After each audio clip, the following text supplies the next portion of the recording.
پہلا سوال آپ سے میں یہ کرنا چاہوں گی کہ چودھری نثار صاحب کی آج وزیر اعظم صاحب سے ملاقات ہوئی، کس طرح سے دیکھتے ہیں اس ملاقات کو؟ کیا وہ اس جماعت کو پیارے ہونے والے ہیں؟ اور وہ آپ کی اور ان کی جماعت بھی پہلے ایک تھی، تو آپ نے ان سے ملاقات کیوں نہیں کی؟ نہیں، میری ان سے ملاقات نہیں ہوئی، لیکن فون پہ بات ہوتی رہی ہے۔ مجھے نہیں پتا ان کی کس کانٹیکس میں ملاقات ہوئی ہے پرائم منسٹر سے۔ پرائم منسٹر سے ملاقات کا کانٹیکس تو ہم سب کو پتہ ہوتا ہے کہ ہمارے جو پرائم منسٹر ہیں ماشاءاللہ وہ بہت عقل و صلاحیت رکھتے ہیں، وہ بلا وجہ کسی سے بھی نہیں ملتے، تو ملنے کی کوئی خاص وجہ ہی ہوگی۔ اچھا، نہیں، مجھے علم نہیں ہے۔ اچھا، صحیح مجھے ہاں صحیح۔ تو سر اب اگر میں پی ٹی آئی کی بات کروں، یہ اس جماعت کو مکمل کارنر کر دیا گیا ہے، عدالتوں کے فیصلے بھی پی ٹی آئی کے حق میں نہیں آتے۔ اگر احتجاج کی بات کی جائے تو ان کی جماعت کوئی ایسا احتجاج بھی نہیں کر سکی، کہتے تھے عید کے بعد کریں گے احتجاج، کتنی عیدیں آئیں، کتنی چلی گئیں، اب آپس میں یہ لڑتے ہیں۔ اس سارے دوران میں آپ ریزرو سیٹس کا فیصلہ آنا کس طرح سے دیکھتے ہیں؟ دیکھیں، کوئی جماعت کوئی دوسرا کارنر نہیں کر سکتا۔ سیاسی جماعت عوام کی مقبولیت پہ اس کا انحصار ہوتا ہے، وہ اپنے عمل سے، اپنے رویے سے، وہ کارنر جسے آپ کہتے ہیں تو اس سے ہوتی ہے۔ تو پی ٹی آئی کو اپنا عمل اور رویہ دونوں بدلنے کی ضرورت ہے۔ ان کے پاس اپوزیشن ہے قومی اسمبلی میں، سینٹ میں، وہاں پہ اپنا رول ادا کریں جو وہ نہیں کر رہے۔ ان کے پاس ایک حکومت ہے پاکستان کے ایک بڑے صوبے میں، اس حکومت کو اس طرح چلائیں کہ سر وہ حکومت بھی چاہ رہی ہے، جو ایک خبریں آ رہی ہیں ذرائع سے وہ یہی ہے کہ اگر یہ 35 آزاد اراکین اگر یہ حکومت کو جوائن کر لیتے ہیں تو پھر تو پی ٹی آئی کی حکومت کے پی کے سے چلی جائے گی، اور اگر جو 8 مئی کے کیسز ہیں، جو 9 مئی کے کیسز ہیں، جو ججز صاحبان نے کہا ہے کہ 8 اگست تک ان کو نمٹانا ہے، اس میں اگر گنڈا پور صاحب کو بھی کوئی سزا ہو جاتی ہے تو پھر تو کے پی کے کی گورنمنٹ چلی گئی۔ بہرحال جب تک ہے اس پہ کام تو کریں نا۔ کام نہ کرنا مجھے سمجھ نہیں آتا۔ ایک حکومت ہے جس کے پاس بڑی واضح اکثریت ہے، کوئی سیاسی مشکل نہیں ہے، تو وہ کیوں کام نہیں کرتی؟ یہ میری سمجھ میں نہیں آتا۔ تو یہ آپ کو عوام میں مقبولیت یقیناً پی ٹی آئی کی ہے، لیکن وہ دوسروں کی ناکامی کی وجہ سے ہے، ان کے اپنے کسی عمل کی وجہ سے نہیں ہے۔ تو ان کو اپنے معاملات کو درست کر کے سیاست کرنی چاہیے۔ ایک ملک کی ایک بڑی سیاسی جماعت ہے، وہ چیز نظر نہیں آ رہی۔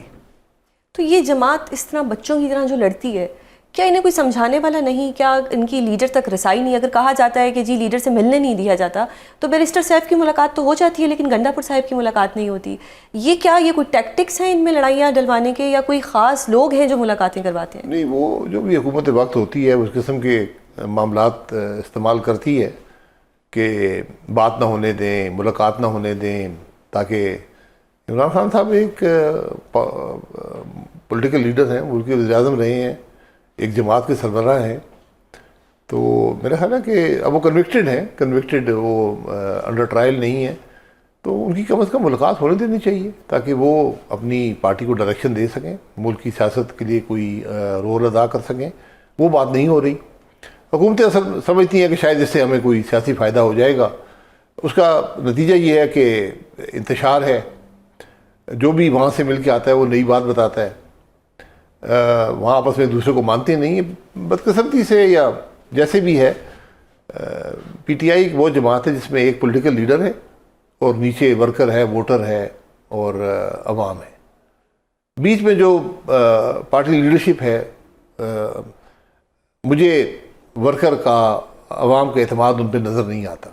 مختلف حوالے سے ان کے تو مختلف بیانات آتے رہتے ہیں، لیکن اس سے کچھ مسائل حل نہیں ہوتے، بلکہ مزید پیچیدہ ہی ہوتے ہیں کہ کیا سوچ ہے جماعت کی، آپس میں بیانات میں تضادات ہیں۔ تو یہ ایک جماعت کے لیے، ملک کی سیاست کے لیے اچھی بات۔ جی، کرٹیسزم بھی بہت ہے۔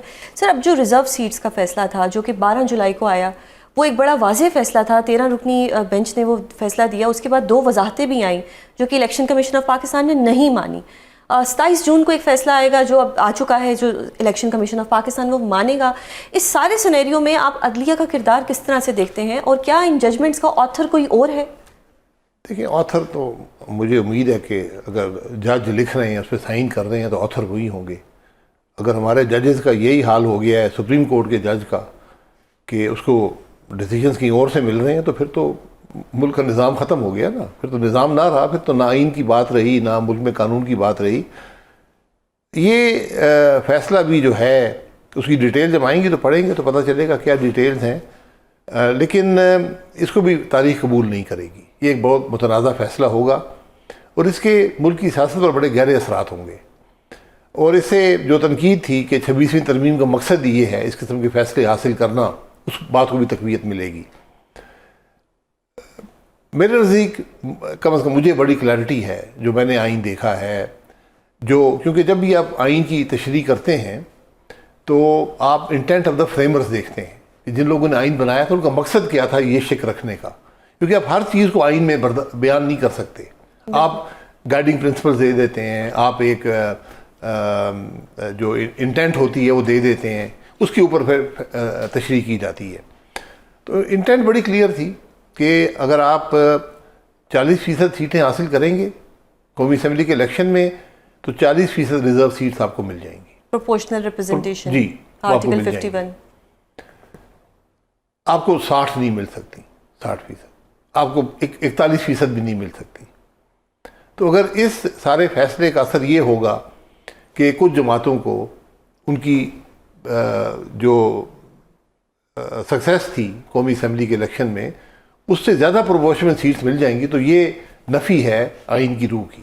تو سر پھر آئین کی بالادستی، ووٹ کو عزت دو، جمہوریت، یہ سب پھر یہ سب ختم ہو چکی ہیں، یہ ماضی کی کہانی ہے پاکستان میں۔ سپریم کورٹ اب جو ہے وہ پارلیمنٹ کے نیچے آتا ہے یا کانسٹیٹیوشن کو مطابق چلے گا؟ وہ اگر سپریم کورٹ اب کانسٹیٹیوشنل بینچ کے مطابق چلے گا، مطلب مرضی کے فیصلے ہوں گے؟ جی، وہ وہی فیصلے ہوتے ہیں، کیونکہ نہ سو ووٹو پاورز ہیں، نہ ججز کی اپوائنٹمنٹ کی پاورز ہیں، نہ ججز کی پرفارمنس کو کویسچن کرنے کی پاورز ہیں، نہ آپ کانسٹیٹیوشنل پٹیشن سن سکتے ہیں۔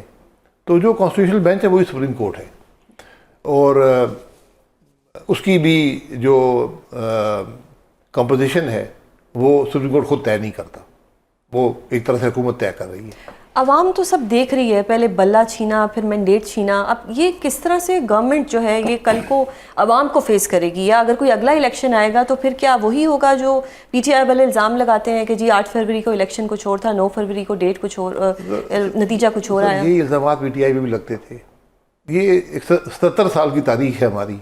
تو صرف پاکستان میں کوئی fair election L F O بناتے ہیں، کبھی ہم پی سی او بناتے ہیں، کبھی ہم اس کے تحت ججوں سے حلف لیتے ہیں، کبھی اس کے تحت لیتے ہیں۔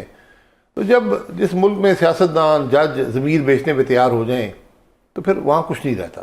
یہ کیفیت ہماری بھی ہو بہت بڑا سوال آ گیا عدلیہ کے اوپر، کیا ابھی سے ججز نہیں کا آیا بہت عرصے سے، لیکن کبھی کوئی تاریخ میں ایسا جج رہا ہو جس کا ضمیر جاگا اور اس نے کہا ہو کہ میں ریزائن کرتا ہوں؟ ہیں، لوگ ہیں، آپ اگر تاریخ کو دیکھیں لوگ ہیں، میں نام بھول گیا ہوں لیکن بہت سے لوگ ہیں جنہوں نے، اس میں بھی کوشچن ہے کہ بہت سے لوگ تھے جنہوں نے پی سی او کے تحت حلف نہیں لیا، جو ججز تھے وہ نہیں لیا تھا۔ ان میں سے بہت کو کہا گیا کہ ہم نے ان کو انوائٹ ہی نہیں کیا تھا، ان کو دعوت ہی نہیں آئی تھی حلف لینے کی، تو ان کو اس طرح ان کو کر دیا جاتا ہے نگیٹ ان کی ایفرٹ کو۔ لیکن ہیں، لوگ ہیں، اگر نہیں بھی بلایا گیا اس کا مطلب یہ ہے کہ وہ ایسا جج تھا کہ وہ اپنا فیصلہ بیچنے پہ تیار نہ ہوتا تو ہم نے اس کو بلایا ہی نہیں ووٹ کے لیے، اور کچھ کو بلایا گیا انہوں نے نہ کر دی۔ ایسے لوگ ہیں، بہت سے لوگ ہیں۔ تو سر اور یہ میں سمجھتا ہوں اس ملک کے ہیرو یہی ہیں جو ایک جبر کے خلاف، ایک آمریت کے خلاف کھڑے ہوئے۔ میں عدالتوں پہ آپ کا ویو لینا چاہ رہی ہوں، مطلب ابھی جو ججز سینیورٹی کا ایشو تھا جس پہ انٹرا کورٹ اپیل بھی فائل کر دی گئی، لیکن آج صدر مملکت نے کہا کہ جی یہ پرماننٹ ججز ہوں گے، اب سرفراز ڈوگر صاحب کو پرماننٹ بنا دیا اور اب چانسز ہیں کہ وہ چیف جسٹس آف اسلام آباد ہائی کورٹ بھی بن جائیں، تو پھر فیصلے تو سارے ڈیسائیڈڈ ہیں، عوام کو دیوار پہ لکھے ہوئے نظر آ رہے ہیں۔ جب ہم نے پیدا کر دیا نا ترامیم کے ذریعے، مختلف قوانین کے ذریعے، تو پھر یہ چیزیں سب ہو جائیں گی، تو سارا نظام ہی درم برم ہو گیا ہے۔ اور یہ صرف آج کی بات نہیں ہے، ماضی میں بھی یہی ہوتا رہا ہے۔ بدقسمتی سے ہم نے کوئی سبق نہیں سیکھا۔ بہت سی باتیں ہیں، آپ ان کو دیکھ لیں بالکل کہ مجھے یاد ہے کہ ایک جج تھے، میں ان کا نام بھول گیا، ان کو ڈائریکٹلی چیف جسٹس لگا دیا گیا تھا۔ ایک بہت سے لوگ ایک ہائی کورٹ کا وہ جج ہی نہیں تھے، ان کو جج بنا کر سیدھا چیف جسٹس لگایا گیا۔ بالکل، تو یہ ایک خاتون جج بھی ایسی تھیں اور انہوں نے بعد میں ایک انٹرویو میں مانا بھی تھا۔ تو یہ چیزیں ہوتی رہی ہیں ملک میں، اور ہمیشہ جب بھی یہ بڑے اہم اور آئینی پوزیشنز ہوتی ہیں، ان کے ساتھ آپ کھیل نہیں کھیل سکتے۔ ہم نے یہ کھیل کھیلنا معمول کا حصہ بنا دیا ہے، every day thing for us. جی ایوری ڈے۔ اور سب سے جو تکلیف دہ بات یہ ہے کہ جو اس سے فائدہ اٹھاتا ہے وہ بھی نہ کرنے کے قابل نہیں ہوتا. تو جو شخص ایسی بات کر دے میں تو اس کو جج بننے کا اہل نہیں سمجھتا. اگر وہ آج یہ بات ذاتی مفاد کے لیے یہ چیزیں قبول کر لے گا کہ مجھے عہدہ مل جائے. سر اس میں ذاتی مفاد یا کوئی بلیک میلنگ ایلیمنٹ بھی تو ہو سکتا ہے. ہم مطلب ہے نا, پھر آپ نہ رہے نا, پھر آپ استعفیٰ دے دیں. اگر آپ کا وہ چوائسیز آپ کے پاس ہوتی ہیں. آپ ذاتی مفاد کے لیے آپ ایک غلطی کا حصہ بن جائیں, خرابی کا حصہ بن جائیں, یہ بات مناسب نہیں ہوتی, خاص طور پہ جج کے لیے. بالکل. سر بجٹ کو کس طرح سے دیکھتے ہیں؟ پیپلز پارٹی نے پہلے کہا کہ یہ عوام دشمن بجٹ ہے, ہم تحریک چلائیں گے, آواز اٹھائیں گے. اس کے بعد پیپلز پارٹی نے گورنمنٹ کے ساتھ مل کے بجٹ منظور کرایا, اور اگر دیکھا جائے تو صرف سولر کا جو 18% تھا وہ 10% کیا گیا, اور بے نظیر انکم سپورٹ میں 20% کچھ اضافہ تھا وہ کیا گیا. کس طرح سے دیکھ رہے ہیں ساری صورتحال کو کہ کیا یہ لپ سروس ہوتی ہے عوام کے سامنے؟ اگر پیپلز پارٹی کی بجٹ کے بارے میں یہی سمجھ ہے تو پھر میں ان کے لیے دعا ہی کر سکتا ہوں. یہ اتنی پرانی جماعت ہے جو اقتدار میں رہی ہے بہت دفعہ. اگر وہ بجٹ میں یہی خرابی ان کو نظر آئی کہ جو لوگ مہنگے گھر خرید رہے ہیں یا مہنگی گاڑیاں خرید رہے ہیں ان پہ ٹیکس کا نہ پوچھا جائے, ان کی انکم کا نہ پوچھا جائے, یا سولر کو 18 سے 10 کر دیا جائے. اور ایک آدھ اور بات تھی, بجٹ کا وہ حلیف جماعت ہیں, کیا ان سے بجٹ کے بارے میں مشورہ ہی نہیں کیا گیا؟ اس سے تو یہ ظاہر ہوتا ہے. یا وہ بجٹ باقی بجٹ سے وہ اگری کرتے ہیں, یہ انہوں نے بات کی نہیں ہے. بالکل. بجٹ کے اندر اتنی بے پناہ خامیاں ہیں, اور خاص طور پہ بجٹ جو ہوتا ہے وہ ایک عکاسی کرتا ہے ایک سوچ کی. اگر آپ کی سوچ ہی درست نہیں ہے, اگر آپ ڈائریکشن نہیں ہے, تو بجٹ بھی اسی قسم کا بنے گا. یہ اکاؤنٹنگ بجٹ ہے, ہم نے اتنے اخراجات کرنے ہیں, اتنی ہماری آمدن ہو جائے گی, اتنا ہم نے اضافی ٹیکس لگا دینا ہے, اتنا ہم نے اضافی قرضہ لے لینا ہے. یہ سارا بجٹ ہے.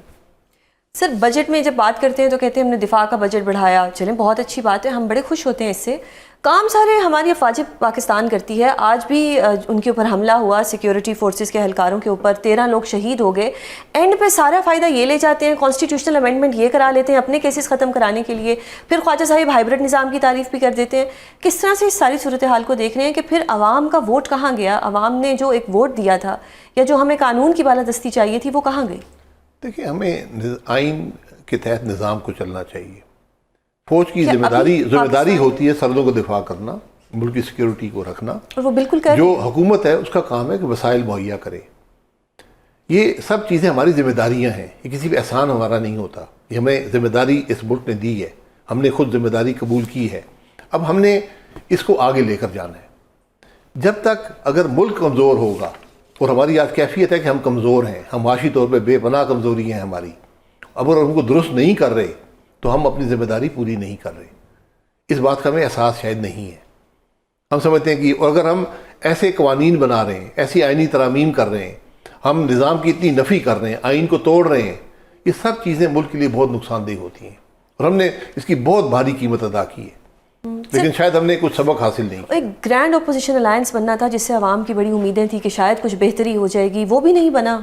خان صاحب کے کیسز میں میڈیا بنا رہا تھا. میں نے بارہا ٹی وی پر کہا کہ کوئی ایسا گرینڈ اپوزیشن الائنس کی یہاں بات نہیں ہے. ہماری یہ کوشش ہے کہ جو بنیادی نکات ہیں ان پر اپوزیشن کی سوچ میں ہم آہنگی ہو جائے, اور اس کے اندر بنیادی نقطے یہ تھے کہ قانون کی بالادستی ہو اور آئین کی حکمرانی ہو. یہ ہماری کوشش تھی. اس میں بہرحال اس باتوں پر سب نے اتفاق کیا. ایک ریزولوشن بھی پاس ہوا جب میٹنگ ہوئی, لیکن اس کے بعد اس پہ پیش رفت نہ ہو سکی, کیونکہ سیاسی جو تحفظات ہیں, اختلافات ہیں, وہ دور نہ ہو سکے. لیکن آج بھی اس کو کہے بغیر, اس پہ کوئی اتفاق کی بات کیے بغیر, یہ ذمہ داری ہے اپوزیشن کی. میں نے یہ کہا نا, آج جہاں حکومت ناکام ہے اپوزیشن بھی ناکام ہے. وہ بھی کام نہیں کر رہے, یہ بھی کام نہیں کر رہے. اپنی ذمہ داریاں نبھائیں جو آپ کی ہیں, اور ملک کو آگے بڑھائیں.